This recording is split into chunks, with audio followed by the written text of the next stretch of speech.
kok perlu merencanakan keuangan di keluarga, kemudian apa sih itu perencanaan keuangan dan lain sebagainya. Kemudian di bagian kedua nanti ada evaluasi kesehatan keuangan, namanya periksa dompet ibu-ibu. Nanti bisa kita coba sama-sama gitu. Kemudian poin yang ketiga itu ada anggaran, di mana anggaran ini menjadi salah satu kunci kesuksesan dalam perencanaan keuangan. Nah, kita masuk ke bagian pertama nih ibu-ibu, terkait dengan pengenalan perencanaan keuangan.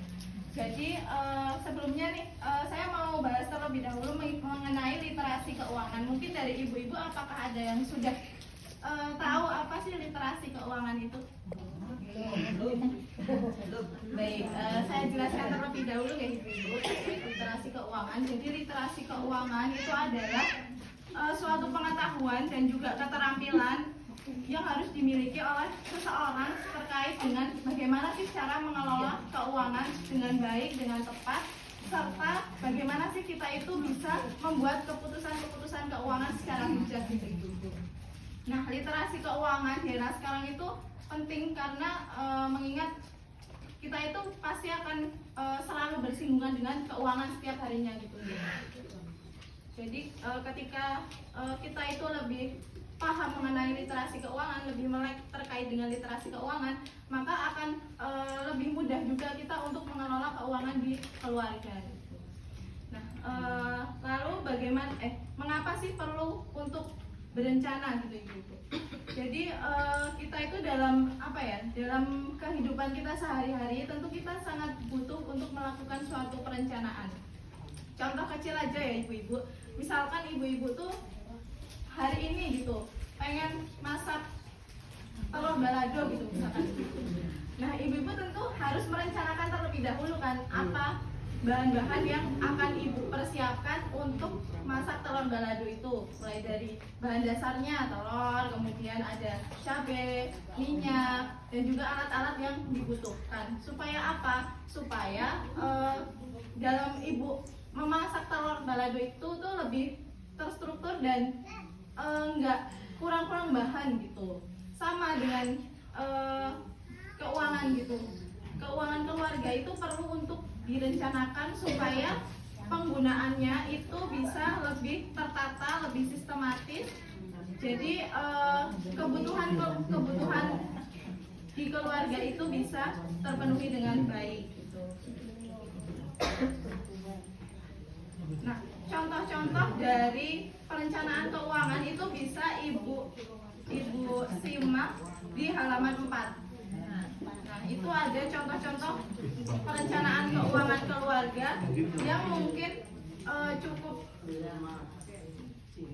dasar ya buat diterapkan di keluarga. Yang pertama itu ada mempersiapkan biaya pernikahan, ibu-ibu. Jadi mempersiapkan dana pernikahan itu perlu untuk direncanakan matang-matang karena yang namanya biaya pernikahan itu kan nggak sedikit ibu-ibu. Dan terkadang banyak kasus di mana ada misalkan seseorang mau hajatan nikahan gitu, mereka tuh nggak punya dana yang cukup gitu. Nah, mereka harus nyari dananya itu dengan utang gitu. Itu kan juga. Kemudian yang kedua itu ada mempersiapkan dana pembelian kendaraan. Di situ terteranya mobil, tapi sebenarnya ini untuk nggak harus mobil ya ibu, bisa misalkan kendaraan motor atau mungkin sepeda gitulah, sepeda buat sekolah anak itu juga perlu direncanakan supaya bisa nanti ketika beli juga bisa lebih tertata gitu, apakah akan diangsur atau dibeli secara tunai gitu. Kemudian yang ketiga ada mempersiapkan dana pembelian rumah. Nah, ini biasanya buat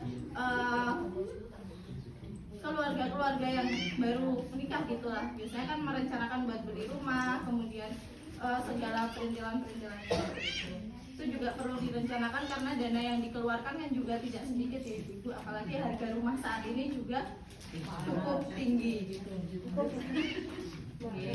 Yang keempat adalah mempersiapkan dana kelahiran anak. Nah, ini juga penting sekali mengingat dana buat kelahiran anak itu juga nggak sedikit dan tentu untuk persiapan persiapan pasca melahirkan itu juga cukup banyak dan kompleks gitu. Kemudian yang kelima itu ada mempersiapkan dana pendidikan anak. Nah ini juga penting ibu-ibu. Jadi misalkan ibu-ibu tuh sekarang memiliki anak yang mungkin umurnya masih sekecil adik Aurel gitu. Nah mungkin masa depannya pengen kuliah di mana gitu. Nah itu kan juga perlu untuk dipersiapkan sejak sekarang untuk mungkin investasi atau menabung supaya ketika adik Aurel ini nanti sudah masuk ke jenjang kuliah itu bisa lebih ibunya, bapaknya itu lebih mudah dalam mengelola dana untuk pendidikan di Aurel. Kemudian yang keenam ada mempersiapkan dana untuk ibadah haji. Nah ini untuk ibu-ibu yang mungkin suatu saat pengen menunaikan ibadah haji bisa dari sekarang bisa menabung, bisa memulai untuk mempersiapkan dananya gitu. Karena dana untuk ibadah haji juga lagi-lagi itu tidak sedikit dan perlu perencanaan yang matang gitu. Kemudian yang ketujuh ada mempersiapkan dana pensiun gitu. Ini juga sebenarnya dana pensiun ini tidak hanya berlaku untuk mereka-mereka yang berstatus pegawai negeri sipil nih ibu-ibu, karena sekarang kan juga sudah banyak lembaga-lembaga pengelola dana pensiun gitu. Jadi mungkin bisa mendaftarkan diri di lembaga tersebut untuk bisa menyisihkan sebagian dana yang kita punya untuk kebutuhan untuk persiapan di masa tua kita nanti gitu. Mungkin untuk bagian yang perencanaan keuangan apakah sudah jelas atau ada yang mau ditanyakan terlebih dahulu nih? Gak ngerti sekarang cakonnya.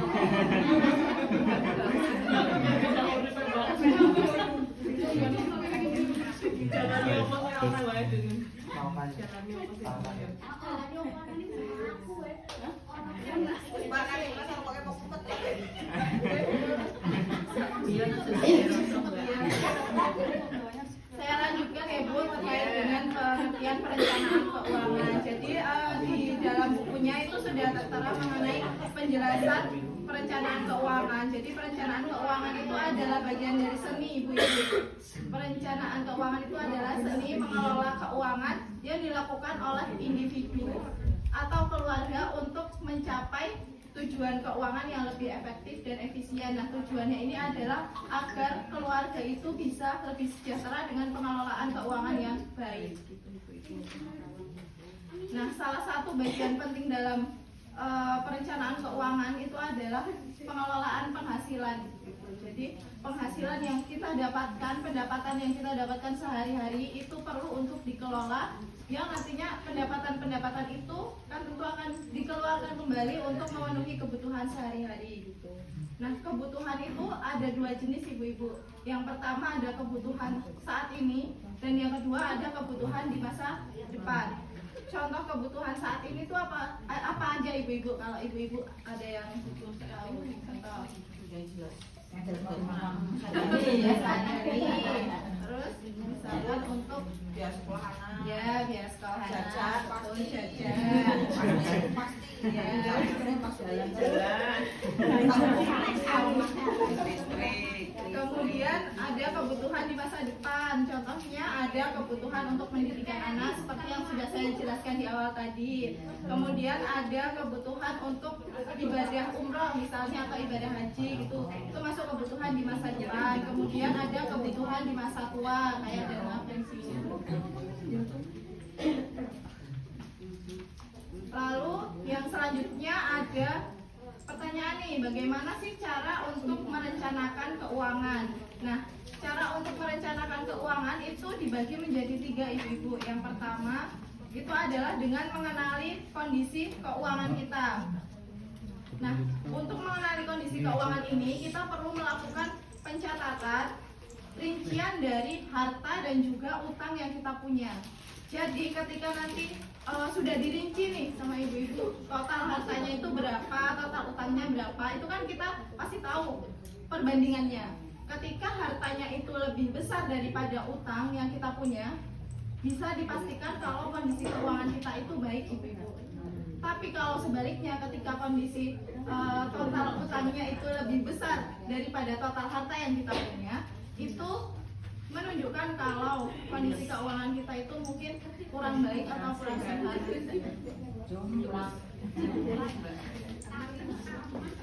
Kira-kira dari ibu-ibu gimana nih kondisi keuangannya, mungkin ada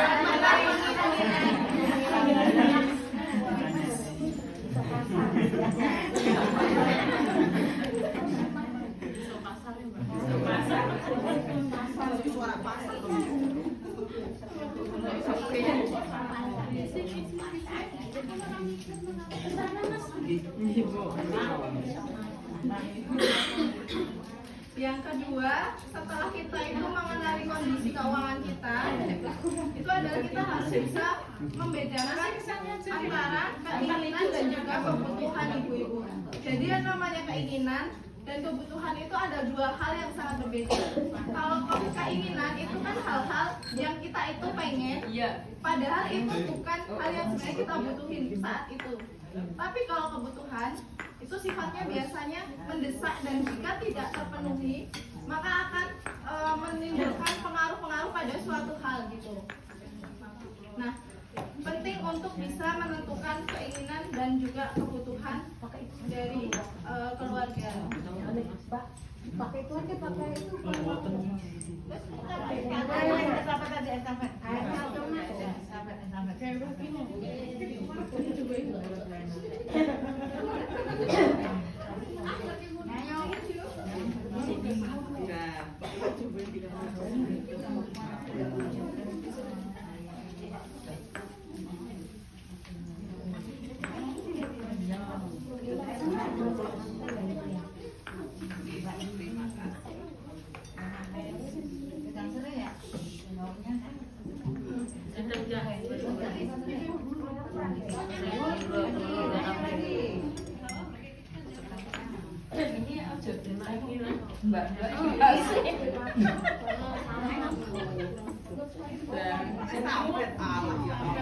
Satu lagi Mbak, silakan.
Gitu.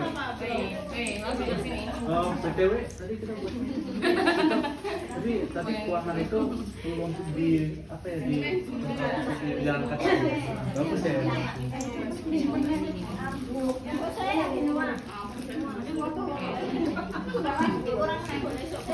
Bagus.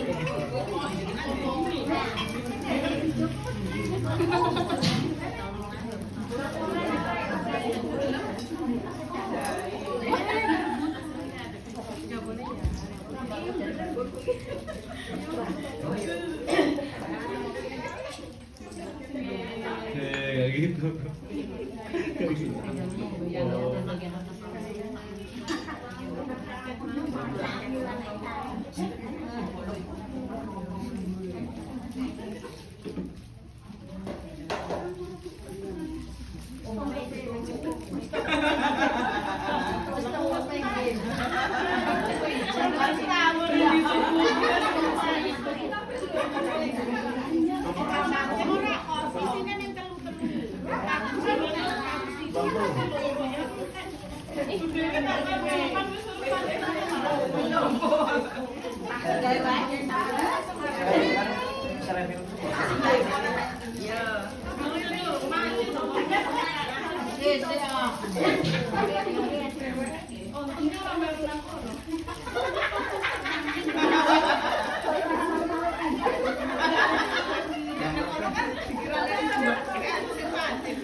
Itu udah enggak? Enggak.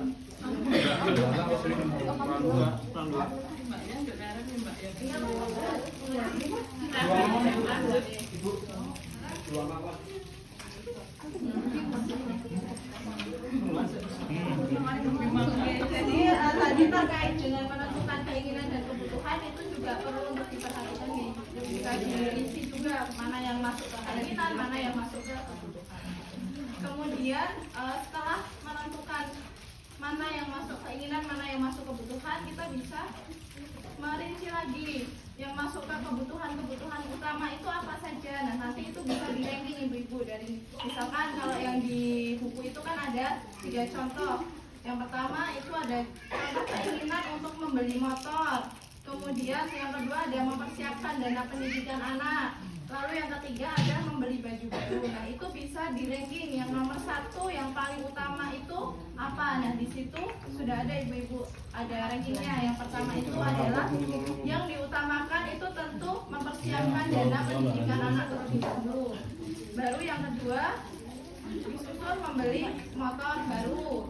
Kemudian yang ketiga membeli baju baru. Itu menjadi ranking terakhir atau prioritas terakhir dalam rincian keinginan atau kebutuhan.